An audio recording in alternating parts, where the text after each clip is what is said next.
नमस्कार। ज्योतिष शास्त्र में श्रद्धा और विश्वास रखने वाले सभी जातकों का पारलौकिक जगत चैनल में बहुत बहुत स्वागत है। 20 जुलाई को पराक्रम, साहस, शौर्य और ऊर्जा के कारक मंगल देव अपनी नीच की राशि कर्क राशि को छोड़कर सूर्य की राशि सिंह राशि में गोचर कर रहे हैं और 6 सितंबर तक सिंह राशि में ही गोचर करेंगे। तो ऐसे में मंगल के राशि परिवर्तन का मिथुन राशि के जातकों पर क्या प्रभाव पड़ेगा, इस पर चर्चा करेंगे इस वीडियो में। और साथ ही साथ आपकी कुंडली में इस गोचर काल के दौरान भद्र महापुरुष राजयोग बन रहा है, जो कि आपको जीवन में धन, वैभव, सुख, ऐश्वर्य सब कुछ प्रदान करने वाला है। तो इस पर विशेष चर्चा करेंगे इस वीडियो में। तो चलिए वीडियो शुरू करते हैं। ये है मिथुन राशि के जातकों की कुंडली। ये विश्लेषण आपकी चंद्र राशि के आधार पर किया जा रहा है। आपकी राशि मिथुन राशि है। मिथुन राशि के स्वामी बुध देव हैं। बुध अपनी ही राशि मिथुन राशि में गोचर कर रहे हैं और आपके लग्न भाव में विराजमान हैं। बुध स्वराशि में है, लग्न भाव में है और अत्यधिक बलवान स्थिति में है, क्योंकि लग्न भाव में और स्वराशि में अगर कोई ग्रह विराजमान है तो वह महाबली होता है। इसके अतिरिक्त देवगुरु बृहस्पति आपकी कुंडली के भाग्य भाव में विराजमान है और देवगुरु की पंचम दृष्टि आपके लग्न पर पड़ रही है। बुध और देवगुरु आपस में परम मित्र हैं, तो देवगुरु की दृष्टि अपने परम मित्र पर पड़ रही है। ये बहुत ही शुभ योग है। बुध बुद्धि के कारक हैं, वाणी, स्वभाव, शिक्षा और अभिव्यक्ति के कारक हैं। गुरु ज्ञान और बुद्धि के विवेक के कारक हैं। तो कोई भी कार्य जो बुद्धि बल से किया जाता है उसके कारक बुध हैं। और बुध बहुत ही बलवान स्थिति में है। आपके मेंटल पावर को, आपके इंटेलिजेंस को, आपके मेमोरी पावर को इम्प्रूव करेंगे। और आपको बता दूं कि मिथुन राशि में बुध कारक ग्रह होते हैं जो आपकी बुद्धि बल को अत्यधिक बढ़ा देंगे। सबसे अधिक महत्व जीवन में मनुष्य के लिए बुद्धि का ही है। आप देखिए, विश्व में जितनी भी प्रॉपर्टी, जितना भी धन संपत्ति, जितना भी सुख सुविधा ऐश्वर्य के साधन है, उसका 90% समस्त साधनों का 90% केवल वो लोग भोग करते हैं जो कि 10% ही हैं और जो कि बुद्धि बल का प्रयोग करते हैं। बाकी 90% तो फिजिकल लेबर करते हैं और उनके पास केवल 10% होता है संसाधनों का, जबकि वो 10% जो कि मेंटल पावर का यूज़ करते हैं उनके पास वर्ल्ड की 90% समृद्धि है। तो ऐसी बुद्धि के कारक हैं बुधदेव। आपकी समझ में वृद्धि होगी, सोचने का तरीका सबसे अलग होगा और आप अपने माइंड का बेटर यूज़ करके हर बड़े से बड़े कार्य को कर लेंगे, क्योंकि बुद्धिर्यस्य बलम तस्य। अगर आपके पास बुद्धि है तो वही सबसे बड़ा बल है। ऐसे जातक बहुत अच्छे शिक्षक बनते हैं, बहुत अच्छे वक्ता बनते हैं, लीडर बनते हैं, राजनीति में सफलता प्राप्त करते हैं, अच्छे व्यापारी होते हैं, ग्रह नक्षत्रों का ज्ञान अच्छा होता है, ज्योतिष का ज्ञान अच्छा होता है। तो ऐसे बुध आपके लग्न भाव में विराजमान हैं, तो स्थितियां बहुत ही शुभ हैं। अब एक बात मैं आपको और बता दूं, ये उन छात्रों के लिए जो प्रतियोगी परीक्षाओं की तैयारी कर रहे हैं बहुत ही शुभ योग है, क्योंकि 25 जुलाई को बुध आपकी कुंडली के द्वितीय भाव में, धन भाव में गोचर कर जाएंगे। वहाँ पर सूर्य विराजमान है। सूर्य और बुध मिलकर के बुधादित्य योग बनाएंगे। बुधादित्य योग सरकारी नौकरी का कारक होता है। आप नोट कर लीजिए, अगर आपकी जन्म कुंडली में बुधादित्य योग है तो आपको 110% गवर्नमेंट जॉब मिलेगी। अब आइए बात कर लेते हैं भद्र महापुरुष योग के बारे में। आपकी कुंडली में इस समय एक बहुत ही महत्वपूर्ण राजयोग बन रहा है और वो है भद्र महापुरुष राजयोग। भद्र महापुरुष राजयोग उच्च कोटि का राजयोग है, जिससे जीवन में हर तरह का सुख प्राप्त होता है। देश विदेश की यात्राएं होती हैं और बुध की दृष्टि 7th हाउस पर है। व्यापार में जबरदस्त लाभ होता है। फैमिली लाइफ में शुरुआत में थोड़ी कठिनाई होती है, लेकिन ऐसे जातक की पत्नी अपने पति के लिए सब कुछ करने को तैयार होती है। बाद में स्थितियां अत्यंत सुखद हो जाती हैं। पैतृक संपत्ति का लाभ भी मिलता है। तो ये भद्र महापुरुष योग बनता कैसे है? देखिए, बुध अपनी ही राशि में है, लग्न भाव में है, यानी केंद्र में है, और कन्या राशि या मिथुन राशि, इसमें भद्र महापुरुष योग का निर्माण करते हैं। तो स्थितियां आपके लिए बहुत ही बेहतर हैं। आपकी कल्पना शक्ति बहुत प्रबल होगी। ऐसे जातक अच्छे लेखक, अच्छे वक्ता, ऐसे बिजनेसमैन होते हैं। और एक बहुत महत्वपूर्ण बात मैं आपको बताने जा रहा हूं, बहुत गौर से समझिएगा। अगर आप गवर्नमेंट जॉब की तैयारी कर रहे हैं, कॉम्पिटिटिव एग्जाम्स की तैयारी कर रहे हैं, बहुत ही अच्छा गोचर आपके लिए बन रहा है। इस समय 25 जुलाई को बुध गोचर करेंगे आपके कुंडली के द्वितीय भाव में। सूर्य विराजमान है द्वितीय भाव में। सूर्य और बुध मिलकर के बुधादित्य योग बनाएंगे, जो कि एक महान राजयोग है। सरकारी नौकरी का प्रबल कारक है। बुधादित्य योग जिस जातक की कुंडली में बन रहा है, उस जातक को निश्चित रूप से सरकारी नौकरी मिलेगी।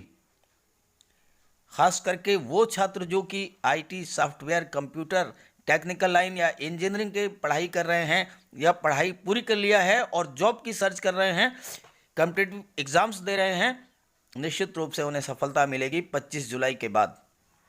जो लोग finance, MBA, commerce, management, marketing, insurance, इन क्षेत्रों से जुड़े हुए हैं, उन्हें भी सफलता मिलेगी। सिविल सर्विसेज, आईएएस, आईपीएस और कॉम्पिटिटिव एग्जाम्स में भी सफलता मिलेगी, क्योंकि बुधादित्य योग जो है वो उच्च प्रशासनिक सेवा का कारक है। जो जातक fashion designing, photography, dance, art, music, drawing, painting, इनसे जुड़े हैं, उन्हें भी सफलता मिलेगी। और अगर आप शिक्षक बनना चाहते हैं, लेक्चरर बनना चाहते हैं, प्रोफेसर बनना चाहते हैं, तो ये स्थितियाँ बहुत ही आपके लिए अनुकूल हैं। एफर्ट आपको करना होगा, पराक्रम करना होगा। पराक्रम भाव में मंगल विराजमान है, आपके पराक्रम में वृद्धि करेंगे। मेहनत करने में आपका मन लगेगा। भाग्य भाव में देवगुरु विराजमान है, भाग्य का सपोर्ट मिलेगा, तो नौकरी तो मिलेगी ही, उच्च प्रशासनिक पद भी मिलेगा। आइए बात कर लेते हैं धन और निवेश के बारे में। 25 जुलाई को बुध आपके कुंडली के धन भाव में गोचर करेंगे। वहां पर सूर्य विराजमान है। सूर्य और बुध बुधादित्य योग का निर्माण करेंगे। ये समय धन कमाने का सबसे अच्छा समय है। मंगल आपके पराक्रम भाव में विराजमान है। मंगल पराक्रम, साहस, शौर्य और ऊर्जा के कारक हैं। भाग्य भाव पर मंगल की दृष्टि है और पराक्रम भाव पर देवगुरु की दृष्टि है। दृष्टि संबंध बन रहा है मंगल और देवगुरु का। तो भाग्य और पुरुषार्थ का जो ये संगम है, ये आपके जीवन में क्रांति ला देगा। आप हर कार्य अपने पराक्रम, अपने साहस और भाग्य के सपोर्ट से पूरा करेंगे। बड़ी से बड़ी चुनौती आपके सामने होगी, उसे आप पार करेंगे। व्यापार के क्षेत्र में आप रिस्क लेने से नहीं चूकेंगे। No risk no gain. तो आप रिस्क लेंगे, भाग्य के सपोर्ट से आपको सफलता मिलेगी और लाभ ही लाभ होगा। लाभ भाव के स्वामी मंगल हैं और मंगल इस समय सूर्य की राशि में विराजमान है, तो अपने पराक्रम, साहस, शौर्य और ऊर्जा से आप हर तरह का कार्य कर लेंगे, हर सफलता मिलेगी आपको। और जब कार्य पूरा होगा, जब आपको सफलता मिलेगी, तो लाभ में तो वृद्धि होगी ही, पैसा तो आएगा ही। जब धन भाव में सूर्य और बुध विराजमान है तो धन तो संचित होना ही है, और धन संचित होगा तब जब धन आएगा, तो धन तो आएगा निश्चित रूप से, क्योंकि कर्म भाव के स्वामी देवगुरु बृहस्पति हैं और देवगुरु वक्री अवस्था में बहुत अच्छा शुभ फल देते हैं। कार्य क्षेत्र में आपको पूरी सफलता मिलेगी, कार्य क्षेत्र में आपको प्रमोशन मिलेगा, आपको वेतन वृद्धि होगी, उच्च पद प्राप्त होगा। व्यापार के क्षेत्र में आपको लाभ के नए नए रास्ते बनेंगे, मल्टी सोर्स इनकम होगी, ऑल ऑफ सडन भी कोई पैसा आपको मिल सकता है, आकस्मिक लाभ हो सकता है। तो ये सारी स्थितियां बहुत ही सुखद हैं। शुक्र भी आपके पराक्रम भाव में विराजमान हैं, तो चलिए शुक्र क्या फल देंगे इस पर भी बात कर लेते हैं। आइए शुक्र की बात कर लेते हैं। शुक्र धन, वैभव, ऐश्वर्य और सुखों के कारक हैं, और शुक्र आपकी कुंडली के तृतीय भाव पराक्रम भाव में विराजमान है। शुक्र आपकी कुंडली में पंचम भाव यानी संतान और शिक्षा के भाव, और द्वादश भाव यानी खर्च और विदेश यात्राओं के भाव इसके स्वामी हैं। देवगुरु की सीधी दृष्टि शुक्र पर पड़ रही है, और ये स्थिति बहुत ही सुखद है। शुक्र द्वादश भाव के स्वामी हैं, तो खर्चे खूब कराएंगे, लेकिन इनकम भी होगी। शुक्र विदेश यात्राएं कराएंगे, हवाई यात्राएं करेंगे, विदेश से आपको धन लाभ होगा।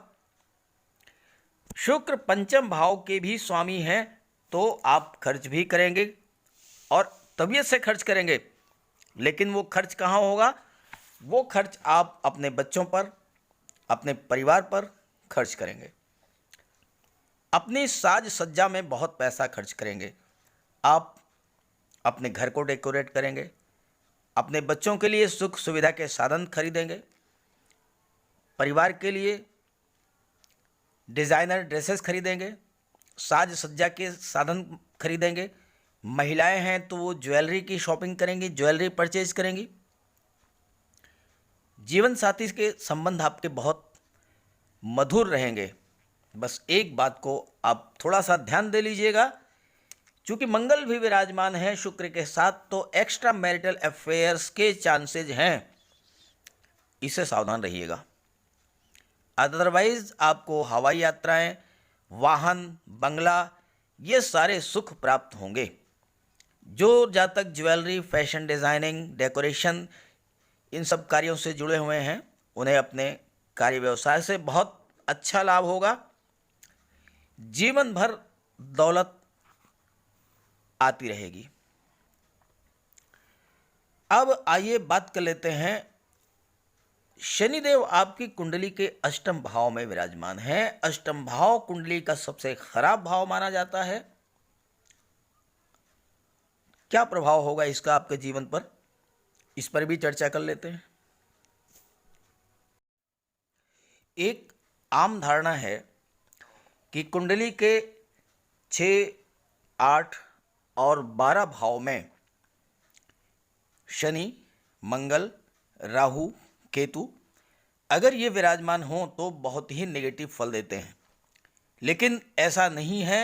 ये बात बिल्कुल सही नहीं है। राहु, केतु, शनि और मंगल 6, 8 और 12 में अगर विराजमान हों तो उसके अशुभ प्रभावों को समाप्त कर देते हैं। नेगेटिव नेगेटिव मिलकर के पॉजिटिव होता है। तो अशुभ प्रभाव जो हैं वो समाप्त हो जाते हैं।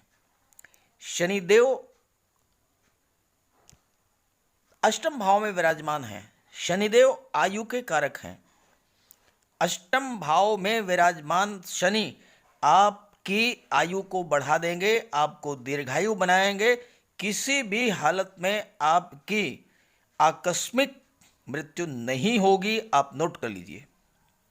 दूसरी बात, अष्टम भाव में विराजमान शनि आप पर कोई अगर कष्ट था अब तक, चाहे वो शारीरिक, चाहे वो मानसिक, चाहे वो आर्थिक, सभी दूर करेंगे।